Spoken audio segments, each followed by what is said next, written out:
Good evening, everyone, and afternoon to folks watching from a different time zone.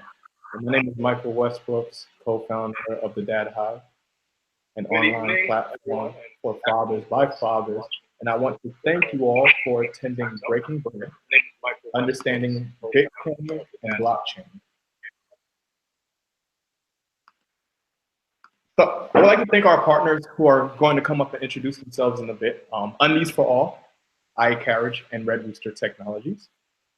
So today's webinar is about cryptocurrencies and blockchain, because they have been at the forefront of media and news outlets lately, and quite frankly, everyone has questions. So we decided to put together this webinar, come together to provide some insight into the world of Bitcoin, cryptocurrencies, and blockchain. Now, a word from our partners. Hi everyone, my name is Nika McHale. I am a UX designer and founder of UndiesForAll. UndiesForAll is a nonprofit dedicated to restoring dignity in homeless women by donating new undergarments. I've tied my love of technology and helping people into a platform for UndiesForAll to accept Bitcoin payments as well as monetary donations. So I'll drop a link for my website in the comments. Thank you.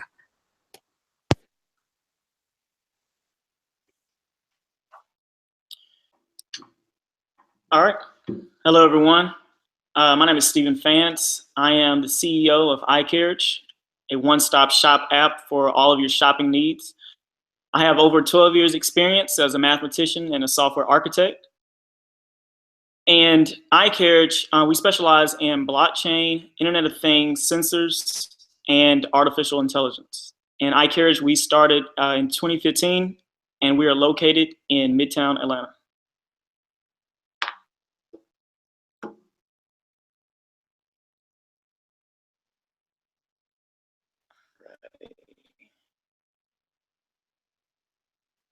All right, Michael, are we on my screen? Yes, we are. All righty. So, we've recently gotten a lot of questions and attention about blockchain, particularly with Bitcoin, especially Bitcoin is making a lot of headlines in the news. And so this presentation is an introduction to Bitcoin, blockchain, cryptocurrencies, so that we can potentially explain what's going on, how things work. And this is only the beginning of web series in which we're going to really teach everything that is to blockchain. So just a little bit about the internet. So what we're looking at is an article by a guy named Clifford Stoll. And Clifford wrote this article in the early 90s. And this is just an article basically about how the internet was not going to grow until what we see it as today. Back then in the 90s, you know, they saw the internet as just another big bubble, something that wasn't going to take over any type of bookstores, that the internet wasn't going to be the gigantic place that we buy our goods, where we shop, where we use PayPal, eBay, all of these things, and even to these apps. Like, none of that was ever conceived back then. And obviously, you know, Mr. Clifford Stoll was obviously wrong when it comes to the internet. And as we all know, that there's been unicorns, as they say, billion-dollar companies. Silicon Valley was resurrected and created from the internet. One of the things that I would like to point out with the internet is the infrastructure. So for one, everyone always wants to know, you know, what is blockchain? And to explain Bitcoin, we have to start with blockchain. Hey guys, at any point during this stream, if you have any questions, you can send your questions either to the live chat box, or you can send your questions to a Google form link that I just put in the chat. Thank you.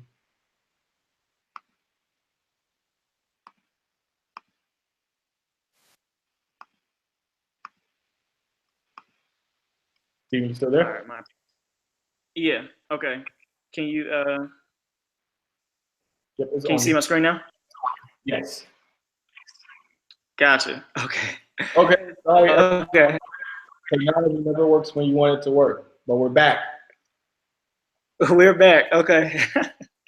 All right. So going back a little bit. So here's the article that I was speaking about. Obviously, y'all couldn't see that before. So I'm advanced to the blockchain. All right. Can you see it now? Yeah. All right.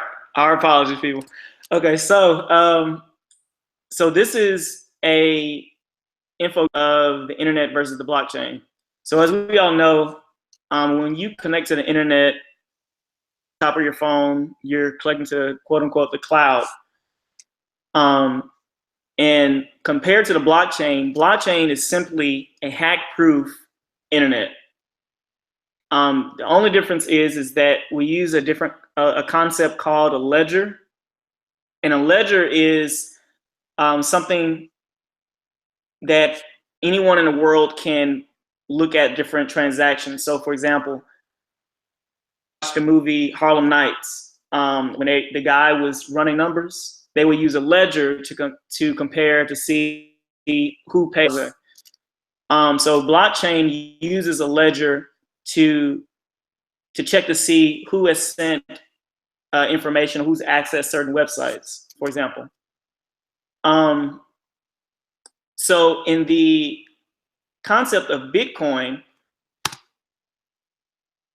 when you send a dollar amount or money to another person, it will show up on the blockchain, which is the blockchain is just a website really that you'll be able to see that you sent from, let's see, myself to Michael.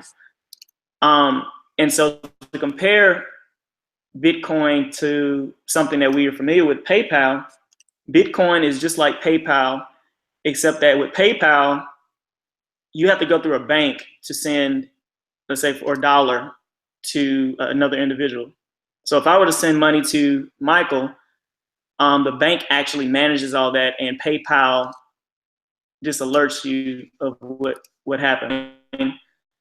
I'll be able to send money from myself to Michael without going through the bank. And of course, and that's where the blockchain comes in, is that it allows the whole process of cryptocurrency or Bitcoin to even take place.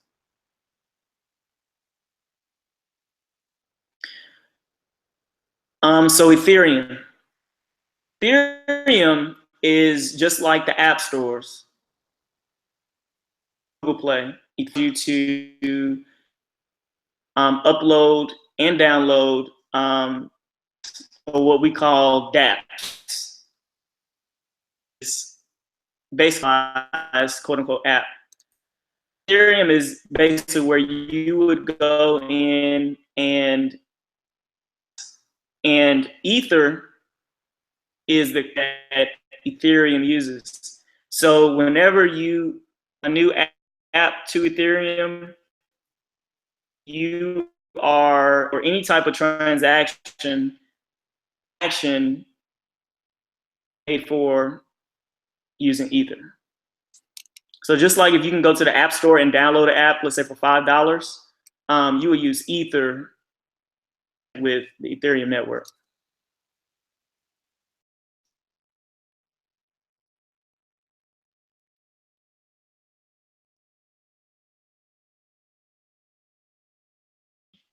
Yeah, we can still see the article. But you can't. I just changed the.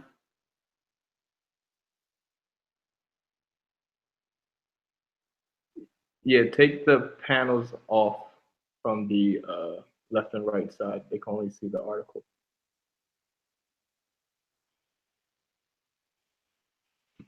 Okay, I think it's not showing the right now. Is that the blockchain you see? Yep, Bitcoin and cryptocurrency. Okay, blockchain. Okay, now I see what's going on. Okay. So with the internet on the left and the blockchain on the right, blockchain is simply a hack-proof internet. And what makes it hack-proof is it uses a ledger. And what a ledger, similar to what I was saying, in when you're running numbers, you have to keep track of every transaction. And blockchain ledger is.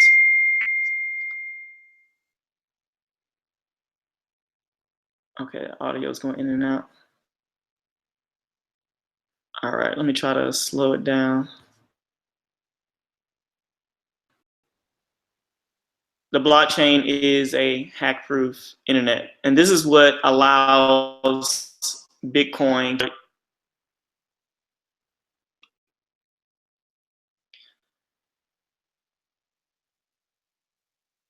We have PayPal. Everyone is pretty much familiar with PayPal. PayPal allows you to send money to another person. And I know is when PayPal is operating is you have to go through a third-party bank to someone. The difference is you don't have to go through the bank to send money to someone.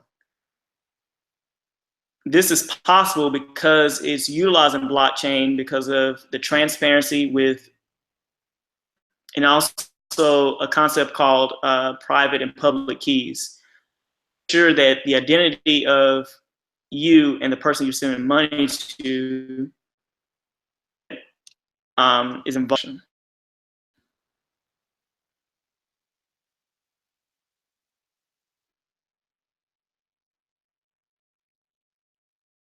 We're at Ethereum. So Ethereum is another cryptocurrency, except that Ethereum will have multiple apps from anything we can imagine, and it utilizes a concept called smart contracts. Smart contracts, you have the blockchain apps able to upload, download, and to interact with these apps, you utilize the actual cryptocurrency called Ether.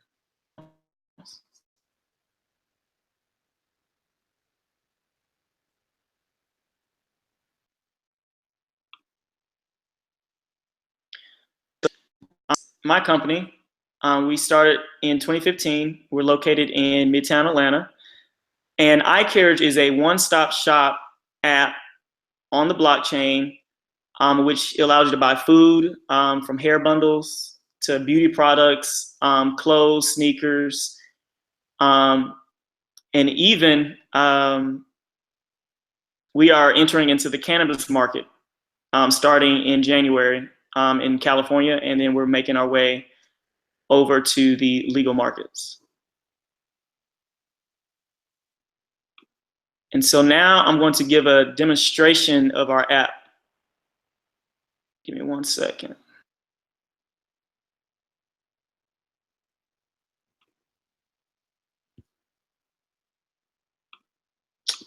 It closed on me.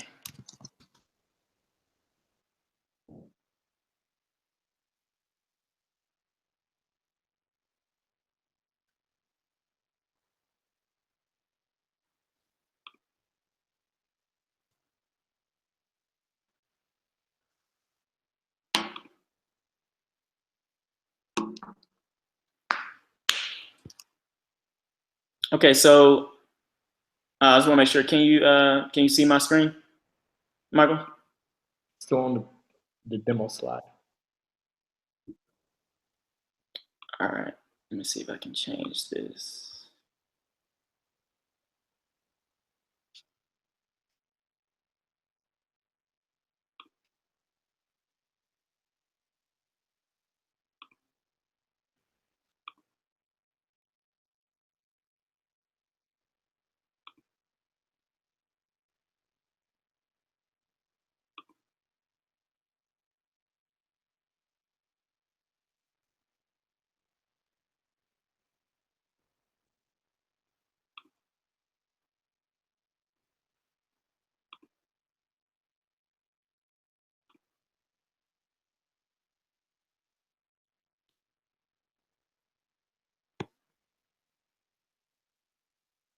You able to see the app now? Yes. Okay, perfect. Here is a demonstration of the iCarriage app. As the menu, we have food, beauty products, fashion, toys, electronics, sneakers, and cannabis. So the first application we're gonna go through is in the food section. Grocery side of the food app, you'll be able to enter your zip code to select any allergies you have, any diet. Some people have alerted to being vegan and vegetarian. Serving account, how many meals your family members may have. So if it's a family of 5 or 4, you'll serve, let's say, enter about 4 or 5. If you're on a particular budget, let's say if you want to do per meal, your calories. The iCarriage app will spit out different recipes from all over the internet, and you'll be able to filter by different types of food, whether it's Hispanic food, Asian, Italian, and then it'll also give you how many ingredients it comes with it, the amount of calories, and how long it takes to prepare for that meal. System. So anyone who uses the app, they'll be able to what they like about the meal. So, and then once you select your meal, it gives you all of the grocery stores around you based upon the zip code that you enter. A breakdown of the cost per meal. So let's say we select Kroger. So Kroger, for many of you may not know, in some of these grocery stores, Kroger has a new program called ClickList. And with ClickList, it allows you to online grocery shop and order groceries, and they will bring the groceries to your car without you having to step foot in a grocery store. So then once you select from Kroger, it then breaks down all of the ingredients. So in this particular recipe, we have black beans, corn, bell peppers. And then you would add that those ingredients to your list. So instead of having to go online and find recipes and look for everything, it will put in your grocery cart and send to Kroger. So this way, it'll save countless amount of time instead of going to the grocery store, going through all the aisles. Someone like me, I hated having to shop like that. And this gives you a variety, kind of like a kayak for meal prep. Let's see. So then we go back to our menu.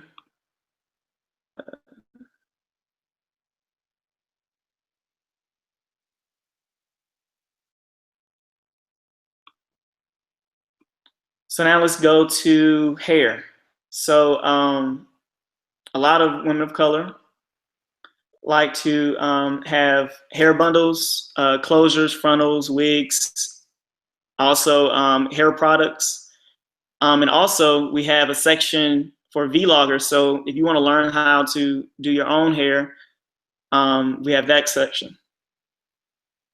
So you would click on, let's say, for example, bundles, and then it will break it down based upon your hair texture, whether you want a body wave, curly, loose wave, or even a dyed color.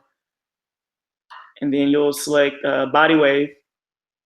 Literally give you all the places online that you can buy this hair bundle. So there's and a fellow's Spelmanite. I went to Morehouse College, so she Amber owns Wicked Weaves in New York and Dallas, and so you would be able to buy not only hair from her store but any other store online, and it'll break it down for the price.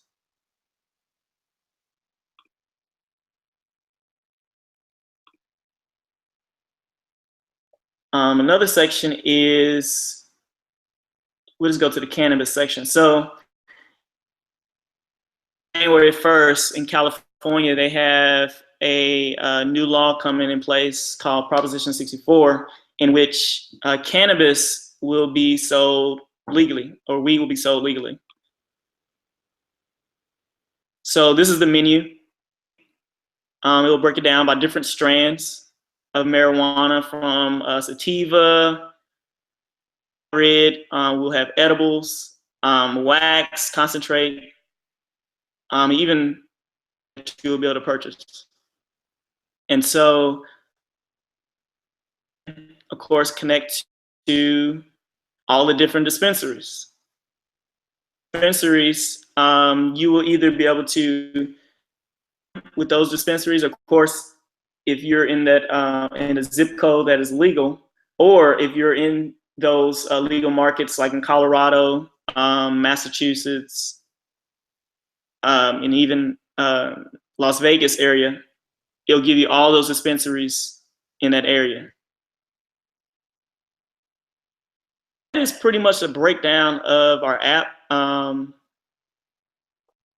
it really, what our kind of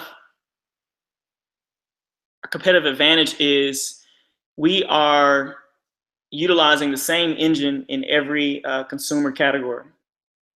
Now, what really is going to set us apart is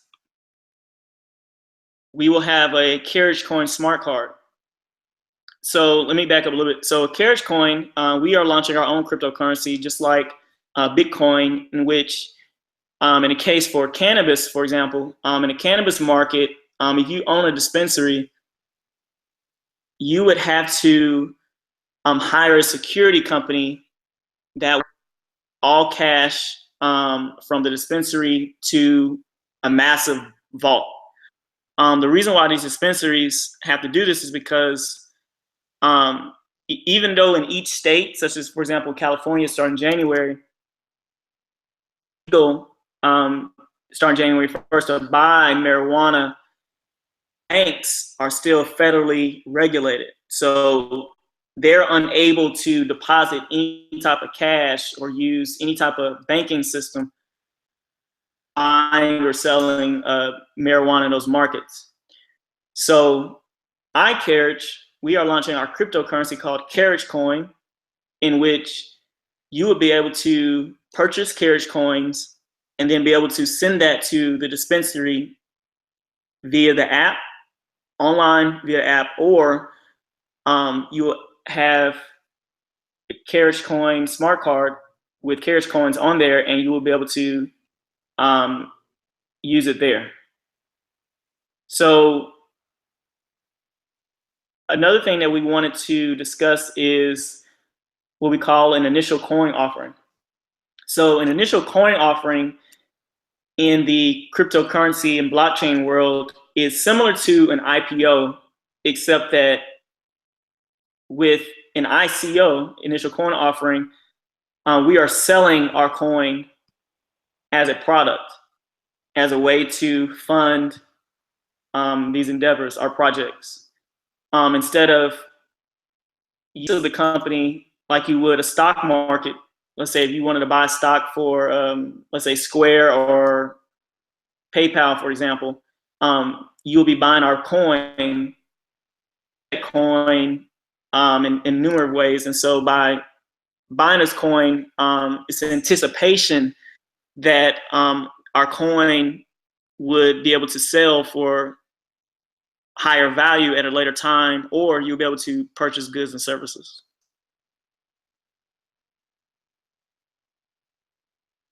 These are our customers that we've had in the past.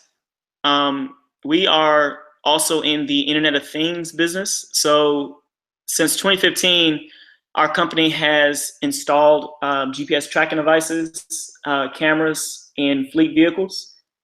And we are combining that technology plus blockchain and artificial intelligence to bring to you the app on the front end side. And on the back end, we are installing these sensors throughout the whole food supply chain, for example, in grocery stores. in essence, we'll be able to manage the food supply chain with these sensors, in which we will also, and excuse me, so let me back up a little bit. So when it comes to blockchain and Internet of Things, we will install these sensors, let's say, for example, with the farms. So we'll help farmers be able to manage their crops better, be able to give them reports as to when the best time to water their crops. And ultimately, it'll help them reduce crop damage, crop loss. We'll also install these sensors in the food processing factories, to where the machines will be able to know how to allocate different electricity, for example. We'll also be able to basically reduce any food waste, and we'll also install these sensors, of course, on trucks that we've been doing since 2015. All these sensors throughout the grocery stores, so that the grocery stores will be able to know which products people are using when products are, let's say, running out on certain aisles, creating a food supply chain that's completely automated. And ultimately, by installing these sensors, we'll be using blockchain to secure the sensors so that they can't be hacked. What you will have seen in the news, such as, for example, with Equifax or Uber, if those companies were utilizing blockchain technology to secure their networks, they wouldn't have been hacked. And that technology is something that we're applying to these same sensors, so that these sensors, of course, won't be hacked throughout the supply chain, but also able to manipulate them in a way that will ultimately reduce your food. And that is the conclusion of our presentation. And another thing, we are a Georgia Tech ATDC company here in Midtown Atlanta, and they have been extremely helpful with advisors, and also just introducing us to major corporations. So that's how we see that we'll be able to really tap into all of these markets by utilizing our network. And then, of course, our amazing team of mathematicians, software architects, and blockchain engineers. Oops, my presentation. And also, I do want to say that tomorrow on our website, we will provide any information for our token sale. We'll be able to buy Carriage Coin and participate in our initial coin offer. So I want to conclude this. I know we have a number of questions from the audience. So let's see. Yes. So we do have a couple of questions from the audience. Some questions have been coming in through the Google form, and we want to thank everyone for, being patient with us with the technical difficulties that we were experiencing. We do apologize, and for the future webinars, we'll make sure that everything works the way that it's supposed to work. Absolutely. For some of the questions that we received, people are, really curious, and they want to know, with everything going on in Bitcoin, pretty much, what is a wallet? Like, what is a wallet? What is an address? How do those things kind of tie together? And then how do all those things work with the different coins that are available? Gotcha. Okay. So, a wallet. So in with cryptocurrency, for example, let's say Bitcoin. So there are 3 different types of wallets. The first wallet is what we call an online wallet, and is usually connected to an exchange that people can buy cryptocurrency from. So Coinbase is probably the most popular exchange, and very user friendly. It's kind of like the sandbox to kind of get your feet wet with cryptocurrencies.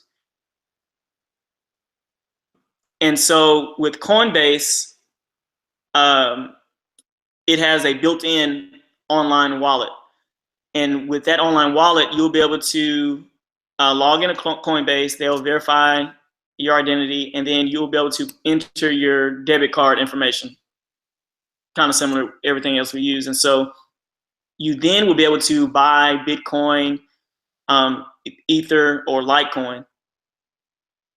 Another thing is that a lot of people think that, we see that Bitcoin is $17,000 per coin. And the beautiful thing with cryptocurrency is that you can literally buy like a tenth of a coin of Bitcoin. In fact, you can, if you have $50, you can buy or invest in Bitcoin today. So I know that a lot of people had questions about, thinking that it's too late to get on Bitcoin or that it's outside of your budget. But that's the cryptocurrency coins are built so that I think it's like up to 18 or 8 decimal points that you will be able to buy like a tenth or a quarter of a Bitcoin. So that's the online wallet. Then the second type of wallet, the next secure wallet, is a hardware wallet.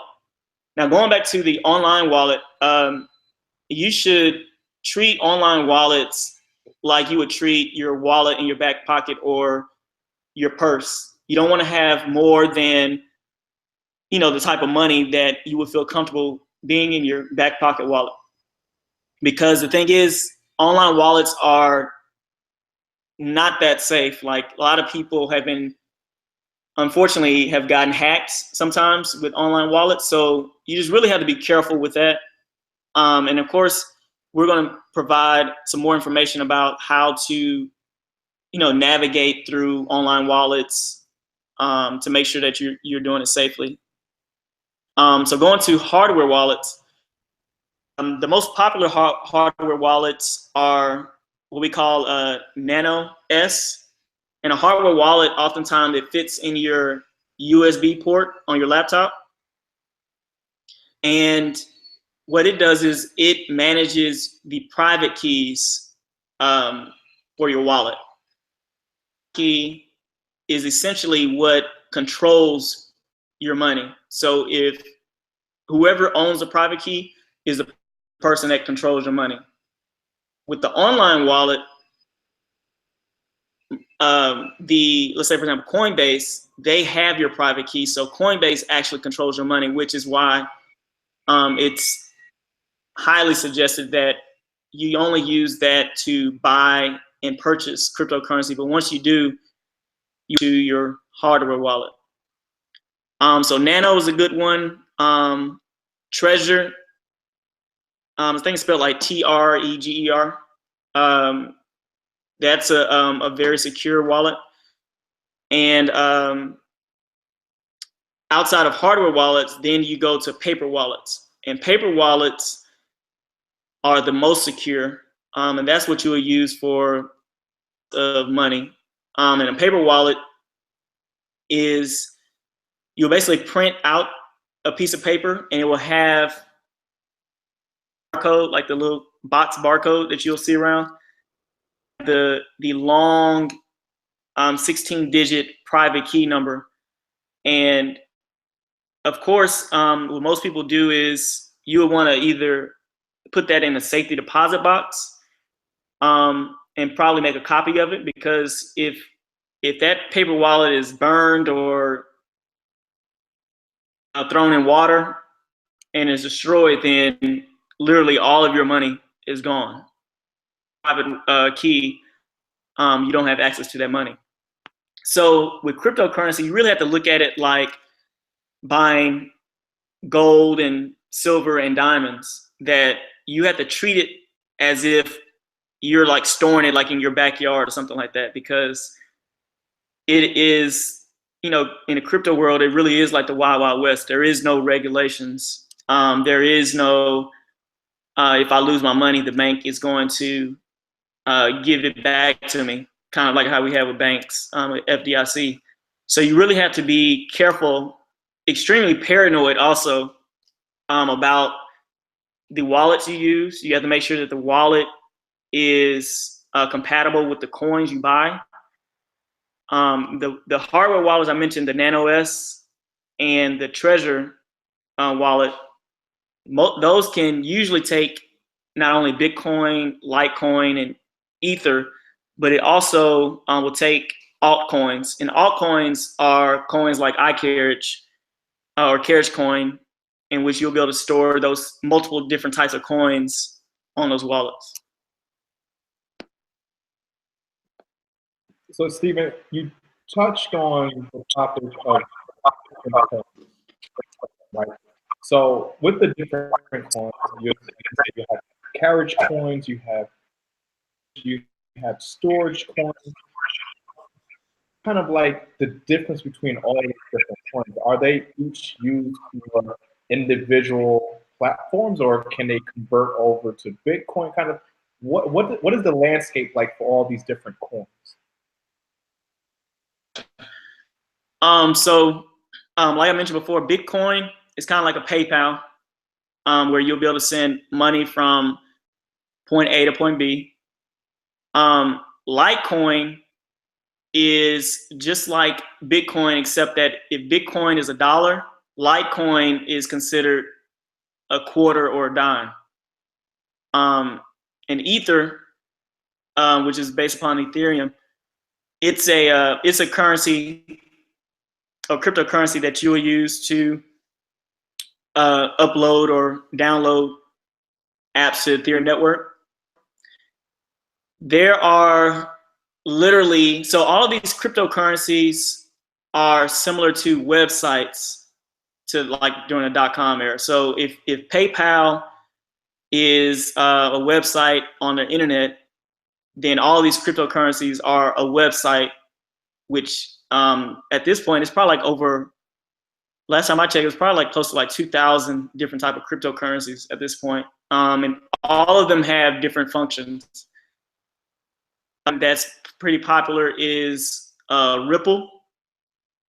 And Ripple is a currency that basically banks are utilizing that will allow you to convert US dollars into cryptocurrency. It'll let you convert travel miles, let's say Delta miles or American Airlines miles, to cryptocurrency and back.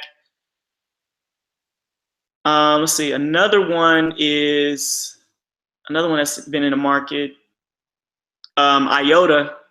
IOTA is a coin that utilizes blockchain and Internet of Things devices. It's kind of similar to with that technology. But all of these coins exchange to buy them. So one exchange that is pretty popular that people use is Binance, BINANCE. And Binance have coins from Bitcoin all the way to altcoins and random coins. So Carriage Coin will probably, we're in talks with them now to get our coin up there. We're looking at possibly early February. But we're also seeing the landscape of what's going to happen with the how the IRS is making some of these exchanges kind of give up people's information. So we'll see. That's kind of up in the air. So it kind of seems like these coins that are these cryptocurrencies that are created are being exchanged on these platforms that are like providing some type of scarce resource. So essentially with iCarriage, carriage coins could be used to purchase any scarce resource provided by the iCarriage platform, which could be anything that's a way of monetizing those resources that are available on your platform. Correct. So, so with Carriage Coin, the current use directly with Carriage Coin, of course, will be in the cannabis legal markets. But once we get the iCarriage smart card, which will hold Carriage Coin, then our goal is you'll be able to go to the gas station, for example, or you'll be able to go to restaurants and just swipe your card, and you'll be able to purchase goods and services with Carriage Coin.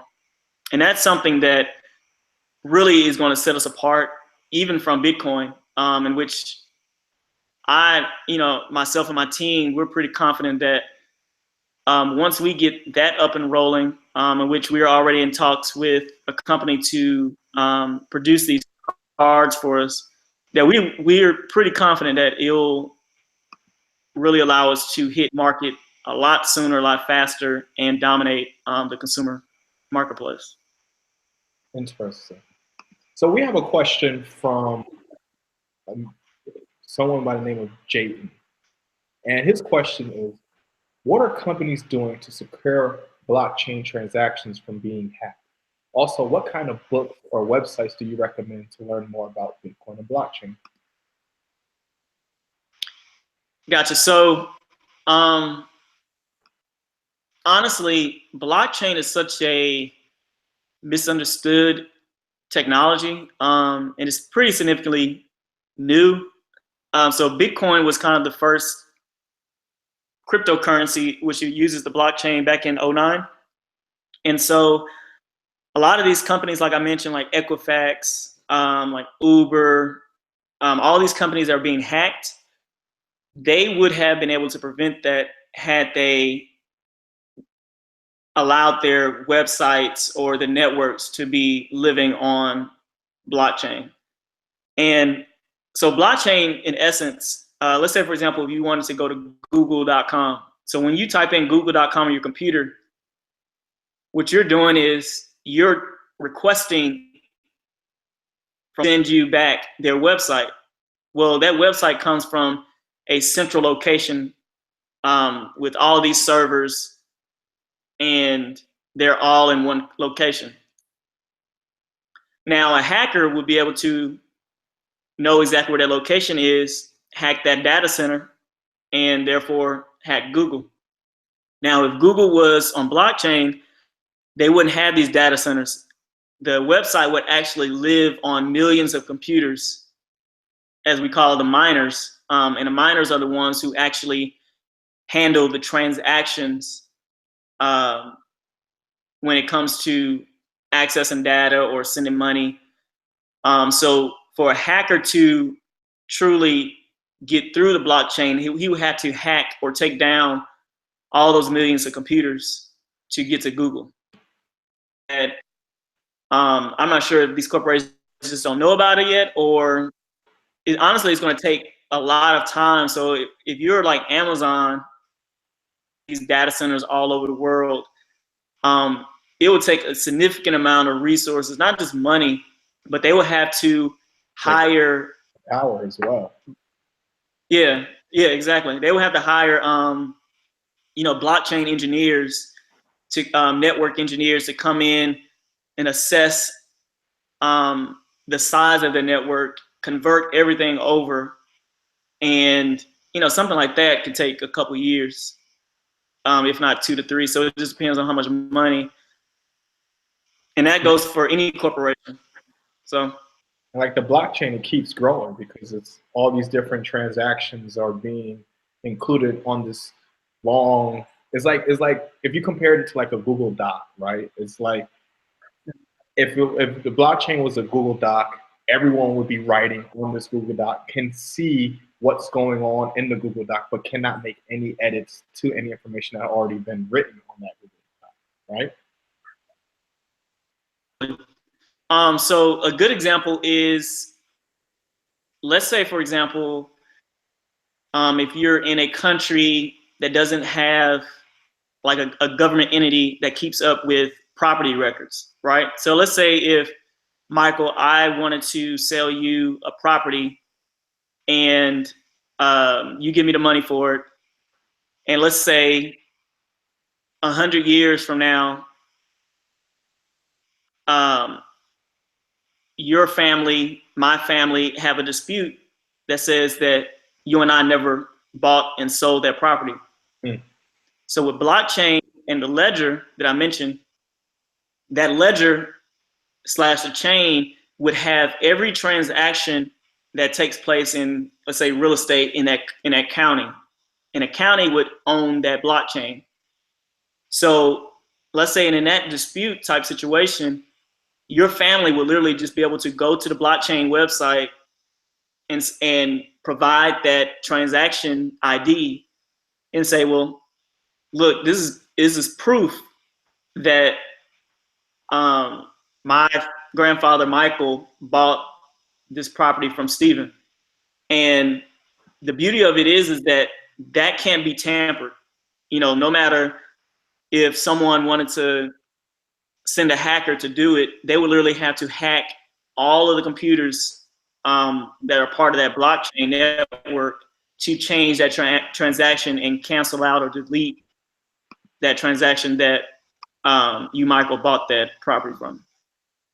Another good use case is dealing with blockchain and Internet of Things, and this is something that iCarriage does. So let's say, for example, if E. coli broke out in spinach from one of these food processing factories.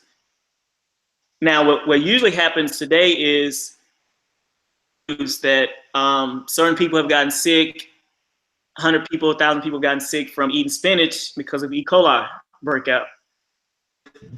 Our sensors that we will have installed throughout the whole food supply chain, from the farmers to the food processing factories, even on the trucks that deliver the spinach to the sensors grocery stores, we will be able to pinpoint exactly when that breakout would take place. So let's say if it took place factories, we wouldn't know where it would be. But now with the sensors that we install, we'll be able to pinpoint that, hey, that factory in Iowa had the breakout. Then we will be able to track throughout the food supply chain which grocery stores have that particular type of spinach in their stores. So instead of having to go through all the Walmarts and Krogers and taking down all of the spinach, exactly which stores have it, and be able to save the grocery stores millions of dollars, the actors, all of their manpower to go and take the items down to the farmers and all the way to the food processing. So interesting. So it's safe to say without blockchain, Bitcoin would not even do it. Yeah, so without blockchain, Bitcoin would not be possible. And as I said, with Bitcoin, the fact that we're able to send a digital currency, that's not really a new concept. But what makes it possible is the transparency from the ledger of the actual blockchain that shows what transactions are from who, and also the way that the network is built, that every computer will literally have all of those transactions. And there's a concept called a proof of work, or I've seen it makes sure that no computer on that network will ever conflict. So blockchain is what makes Bitcoin, actually made Bitcoin possible. And that's something else I want to make sure that everyone understands, is that, these cryptocurrencies, Bitcoin, that's like the tip of the iceberg of blockchain technology. Bitcoin, some people speculate that, it's a bubble, and it probably is a bubble. In terms of when it's going to burst, honestly, no one really knows. I think we're kind of still in the beginning of that bubble. I think that once people are buying Jordans and groceries with Bitcoin at the grocery store at Walmart, I think that's probably when it's probably gonna be at its peak. So with that said, I think that, you know, it's a really good opportunity to invest in cryptocurrencies, because I personally know people who I think in our group me, I know someone who recently bought their mom a brand new 2017 Kia, you know, from the profits they get from trading with Bitcoin. That's lit. Yeah, and so, and this is not something that it's a, I mean, yeah, it does sound like too good to be true, but numbers are numbers. Like the reason why Forbes and Business Insider are talking about Bitcoin and cryptocurrency so much is because literally people are really making money. And it sounds crazy. I know it does. And, you know, we see the memes on Instagram and Facebook of folks saying, you know, give us $100, we'll give you $10,000. Like, yeah, make sure that, you know, educate yourselves as much as possible.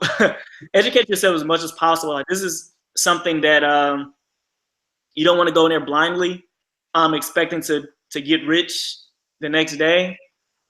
But there are people who are making significantly good money. And I tell people, how much should I buy or how much should I invest in? And I always tell them it's $50 or $50,000. Invest or spend what you're not willing to lose, because this is all speculation. It's similar to the stock market. The stock market, you know, it's only like 8-9 hours a day. With cryptocurrency trading, is literally 24/7. And so there are a number of tools out there. GDAX is a good website where you can set limits of buying the Bitcoin or other cryptocurrencies, to where you can buy a certain level and have it to sell at a certain level. So it's really a crazy, it's crazy times we're living in. So Can we go to the carriage point? Can we go to that use case real fast? And that pretty much addressed it. Well, he asked, with iCarriage participating in cannabis, what would be the incentive for someone to use iCarriage coin over, say, popcorn?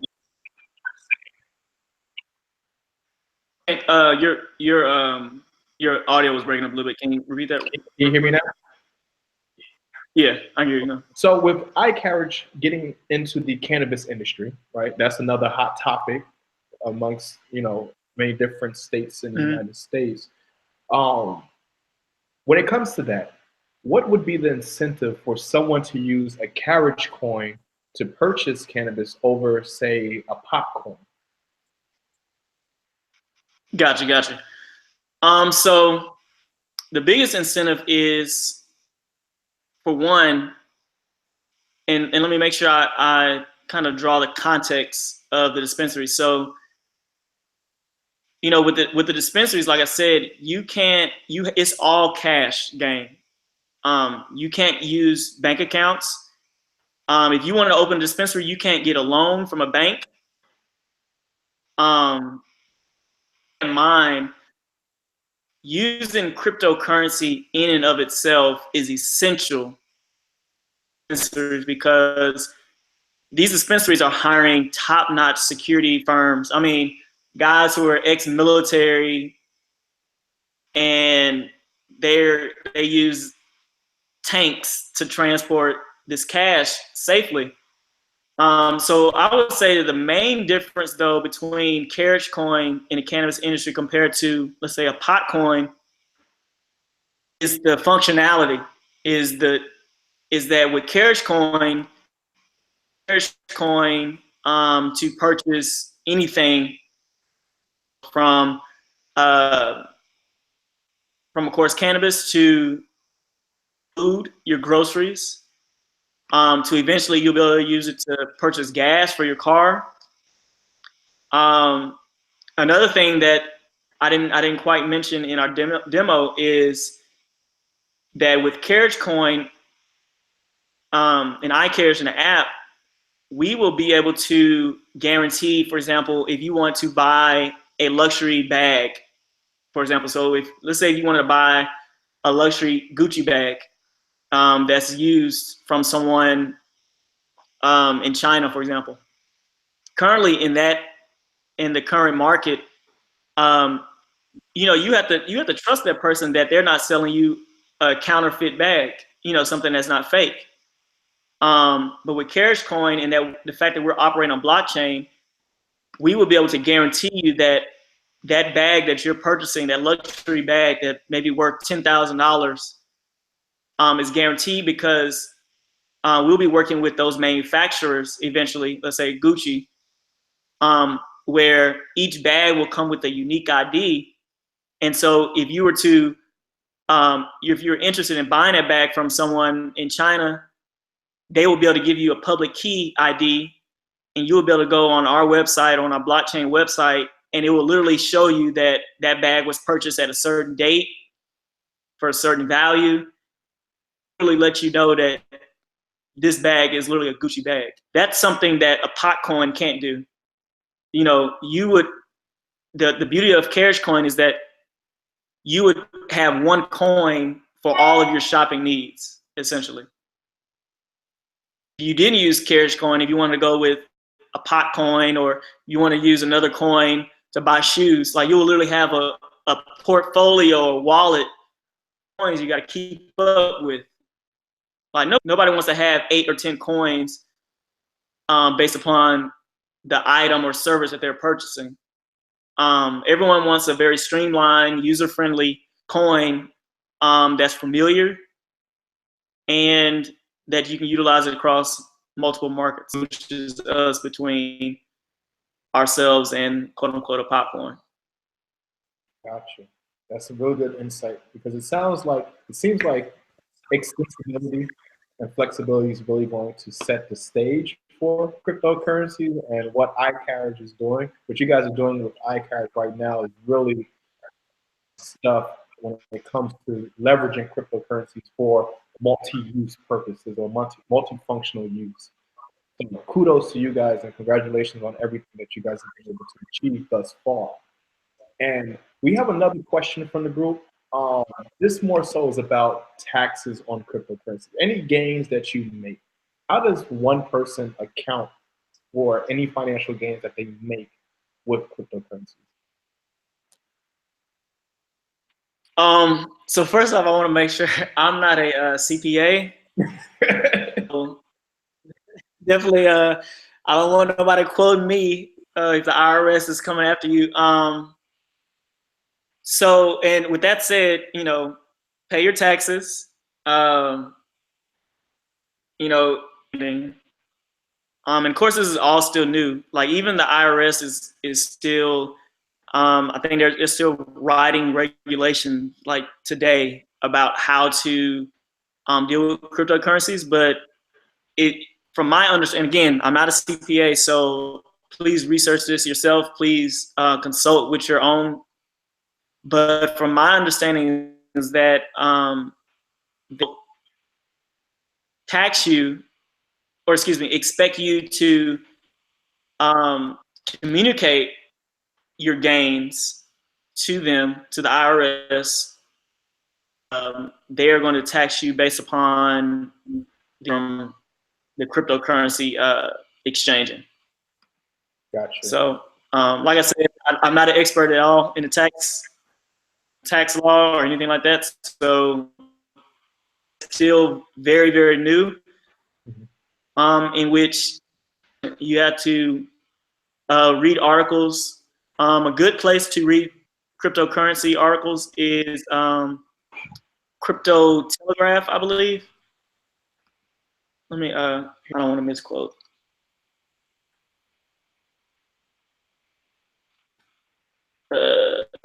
Cointelegraph.com. Cointelegraph, they give a lot of good information about cryptocurrency. Blockgeeks.com is another good website, and they're good with in general. So if you're all the coders and techies out there that want to get into blockchain coding and development, they're a good resource. And another thing, iCarriage, we will be launching our own series of blockchain coding for developers. So we're in the works of creating that. The next one is going to be called Cheat Code, and we're going to offer not only how to build blockchain apps, but even for the college students, we're going to offer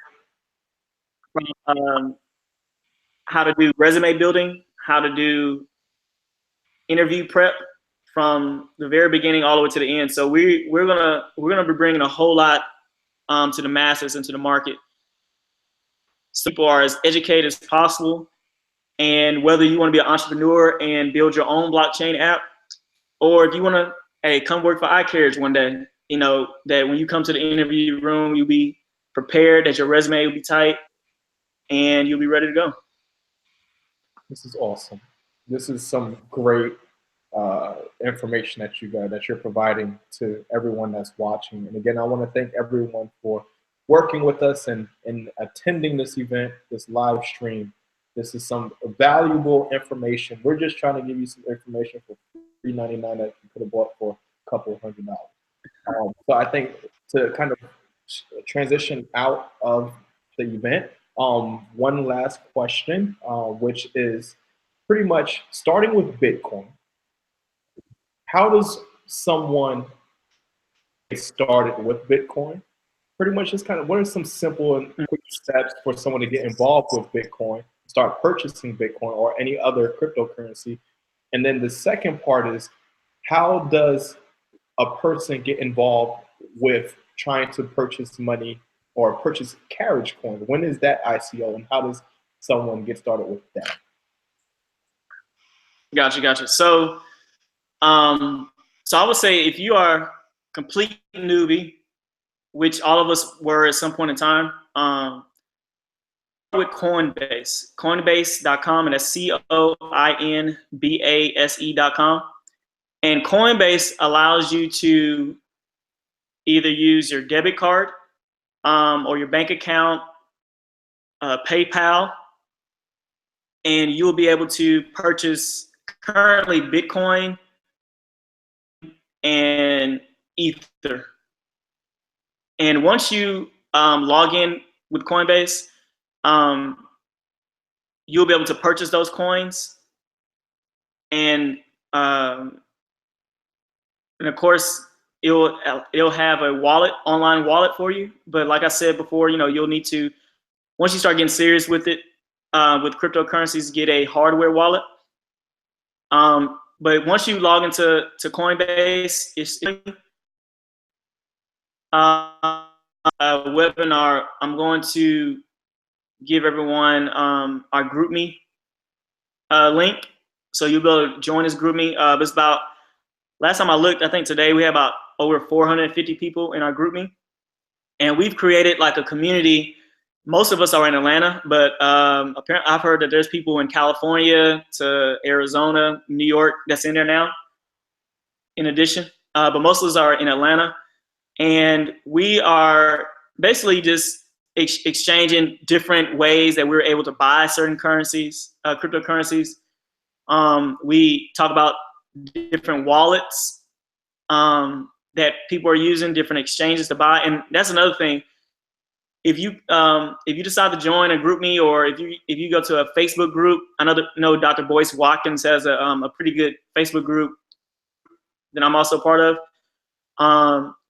Do not give away information, nor give away the different coins you have. Like, it's okay to say like, yeah, I'm looking to buy Bitcoin or I'm looking to buy Carriage coin, but you don't need to be telling people what wallet you have particularly, because is a strong possibility that you can get hacked. People are getting hacked here every day. And so, like I said, it's like the Wild Wild West. Like, you have to be paranoid to a degree, and treat it like this is gold that you would store.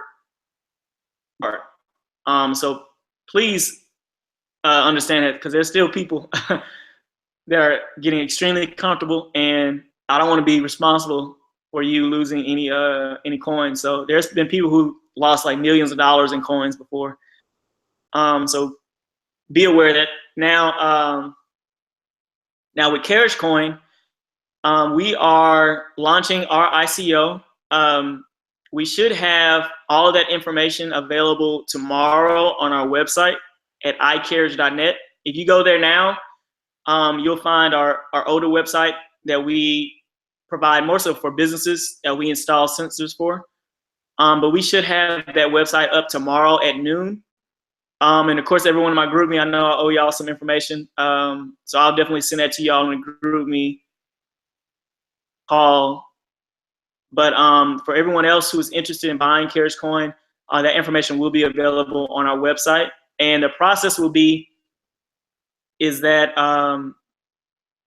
and we'll provide all the instructions, but the process will be that you will need to get a Ethereum or Ether wallet. So once you get an Ether wallet, like I said, you can go to Coinbase to get started and buy Ether there. And then once you go to Coinbase, then you'll need to get a Ethereum wallet. And the one that I suggest, there's a number of them, but one that I suggest is myetherwallet.com. And at myetherwallet.com, to send the Ether from Coinbase to myetherwallet.com. And from there, you'll have Ether. And then from there, you would send iCarriage Ether. And then and once you send us Ether, eventually send you Carriage Coins. And we should be sending those out probably no later than the first week of January. But once you send us Ether, you'll then get an address and where you'll be able to track Carriage Coin on blockchain. And of course, I know this sounds complicated, so don't feel like that you're not quote unquote smart enough to do this, because it is some complicated stuff, and that's something that iCarriage is working diligently to make all of this user friendly. But what you'll do, track Carriage Coin, and you'll be able to see how many you bought. And for minimum buy-in, the minimum buy-in is 0.25 Ether, which roughly equates to somewhere around like $200 minimum buy-in, but it's 0.25 Ether. And once you get your MyEthereum wallet set up, once you get Ether, then you'll be good to go, and you'll send it to us, and then we will send you Carriage Coin. And eventually we'll have that be on an exchange like a Binance or any of the other exchanges. And then you can decide to hold on to your coin, or you'll be able to sell it, hopefully, value. Just similar to how Bitcoin and Ether and Litecoin operates. Awesome.